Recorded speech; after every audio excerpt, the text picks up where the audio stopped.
Bonjour à toutes et à tous. Dans cette vidéo, on va traiter un sujet qui contient 4 problèmes concernant entreprise automobile, parc automobile, Sainte-Reuze et Courroie. Tout d'abord, on va commencer par l'entreprise automobile. Une entreprise de mécanique automobile souhaite développer sa politique de maintenance. Alors, on va reproduire ce tableau dans l'Excel et le compléter, puis on va tracer la courbe ABC de pourcentage cumulé en fonction de centre de charge.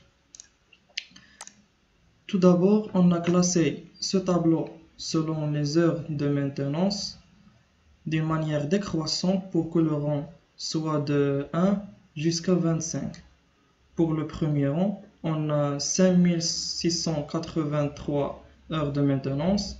On parle ici de transfert linéaire 2, de centre de charge 50. Et ainsi de suite pour le reste des rangs. On calcule le pourcentage par la division des heures de maintenance sur le total des heures de maintenance. Et le pourcentage cumulé, c'est l'addition de chaque pourcentage avec le pourcentage précédent. La somme de tous les pourcentages doit être égale à 100. Voilà la courbe ABC des pourcentages cumulés en fonction du centre de charge. On a divisé la courbe par 3 zones, zone A, B et C. Zone A, 24% des appareils représentent 58% des heures de maintenance. Zone B, 40% des appareils représentent 35% des heures de maintenance. Zone C, 36% représentent 6% des heures de maintenance. Alors, on conclut que dans la zone A, qu'il faut agir en priorité. Pour les 6 appareils, il serait bon d'intensifier la maintenance préventive et voir éventuellement pour une maintenance améliorative. Dans la zone B, il faut continuer, voire accentuer la maintenance préventive. Et dans la zone C, on peut considérer que ces appareils sont fiables et que la maintenance adoptée pour ces systèmes est correcte.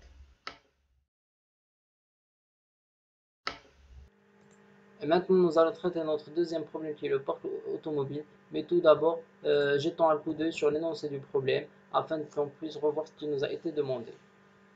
On aperçoit alors un tableau qui est composé de 11 véhicules, comme vous voyez ici, et chaque véhicule se répartit en 4 colonnes, qui sont le kilomètre compteur, le type de défaut, le code et la durée de réparation. Cependant, ce qui nous a été demandé dans ce travail, c'est de déterminer les véhicules les plus pénalisants en fonction du temps d'immobilisation en utilisant Excel. Alors dans ce tableau-là, j'ai rien fait de nouveau, j'ai fait que reproduire le tableau de l'énoncé. Comme vous voyez, il y a les différents véhicules de 1 jusqu'à 11. Comme vous voyez ici, il y a le kilomètre compteur, il y a le type de défaut, il y a les différents codes et il y a la durée de réparation de chaque véhicule. Ici, dans ce tableau orange, on représente la durée totale de réparation de chaque véhicule. Comme vous voyez, le premier véhicule, on a pour 42,5 de durée totale de réparation.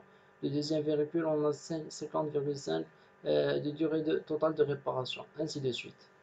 Dans ce tableau vert, on représente le pourcentage cumulé de chaque véhicule, mais à travers sa durée totale de réparation qui a été mise d'une façon décroissante. Comme vous voyez, le véhicule numéro 8 tient la première place avec 101 d'une durée totale de réparation. Son pourcentage, c'est 25,156 et le pourcentage du véhicule du premier, c'est le même pourcentage, ça reste 25,156 à peu près. Le numéro de véhicule 2 tient la deuxième place avec 50,5 durée totale de réparation, avec un pourcentage de 12,578, mais le pourcentage cumulé, c'est la somme de celui d'avant, donc c'est 25,156 plus 12,578, ça nous fait un total de 37,7335. Ainsi de suite pour le véhicule numéro 1, puis le véhicule numéro 9, puis le 10, puis le 5, 7, jusqu'à la fin. Ensuite, on a le diagramme de Pareto qui représente la durée totale de réparation en fonction et aussi le pourcentage cumulé en fonction de chaque véhicule. Alors on aperçoit bel et bien que le véhicule numéro 8 2 et 1 représentent ceux qui ont un nombre de pannes et un taux d'immobilisation plus grand que les autres véhicules. Et c'est comme ça alors qu'on peut dire qu'on a résolu notre problème. Merci. Dans ce problème, il nous demande de construire un diagramme de Pareto et effectuer les analyses APC. Le diagramme de Pareto est un outil particulièrement utile pour analyser, prendre des décisions et communiquer. Il se présente sous forme d'un diagramme de histogramme affichant la distribution et l'espace des valeurs par classe. Dans ce tableau, on a l'historique, c'est-à-dire qui montre des données récupérées d'une centreuse. Comme vous voyez, on a quelques colonnes ici, le type d'intervention hydraulique, pneumatique, mécanique, électrique, désignation d'intervention, la durée, le coût total, etc. Bon, ici on voit traiter la durée d'intervention. On a fait le diagramme de Pareto et on a les ABC de cette durée d'intervention. La méthode c'est simple. Il faut juste faire trier la durée des heures par ordre décroissante, puis calculer le pourcentage à l'aide de calcul de totalité, puis le pourcentage cumulé, et bien sûr déduirons le diagramme. Voici le diagramme que vous voyez ici. Les catégories qui sont englobées pour accumuler 80%, on fait un repère à 80%, et on le projette sur la courbe pour but de trouver les zones A, B et C. Nous voyons bien que nous ne sommes pas en présence de la règle 20-80. Autrement dit, 20% des causes ne produisent pas 80% des effets. On va faire la même chose pour le coût.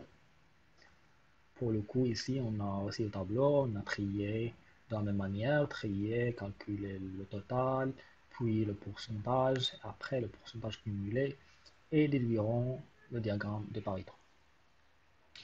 On voit sur ce diagramme ABC, sur ce diagramme de Pareto, on voit bien qu'on peut dire que les interventions ici 1, 2 et 3, ce qui est 18, 10 et 11, représentent 80% des causes. Donc il faut agir sur ces interventions. On peut aussi intégrer les interventions, ici on a 14 et 15, pour élargir l'étude et bien sûr faire une stratégie. Et voilà, c'est ça. Alors passons maintenant avec moi Rahouti à la suite de la présentation du sujet 3 concernant la centreuse. Alors on va vous montrer l'analyse de Pareto en prenant le critère restant, c'est celui de la nature de l'intervention. Et ensuite on va définir la stratégie à mettre en œuvre au niveau de la partie mécanique. Alors sur Excel, on a défini notre critère de la nature de l'intervention. Après, on a collecté les données relatives qui sont le nombre de pannes et on a les classé dans un ordre décroissant, puis on a calculé le pourcentage du critère dans un ordre croissant. Et enfin, on a tracé la courbe des fréquences cumulées, c'est-à-dire le nombre de pannes en fonction de la nature de l'intervention. Et on a constaté alors que les interventions qui reviennent le plus souvent sont des opérations à caractère mécanique. Alors pour le second point, comme on a dit que la majorité des problèmes sont mécaniques, et sont soit des problèmes de tête de cintrage, soit de graissage et de lubrification, ou bien d'autres problèmes.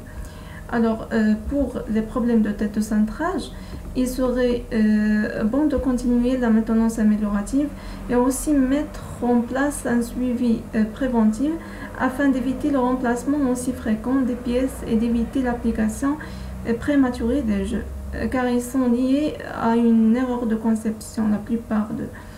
Alors pour le problème de graissage et de lubrification, il va falloir un plan de graissage avec une formation des agents de maintenance et des opérateurs. Et pour tous les autres problèmes, ils sont liés à des usures ou des ruptures de composants.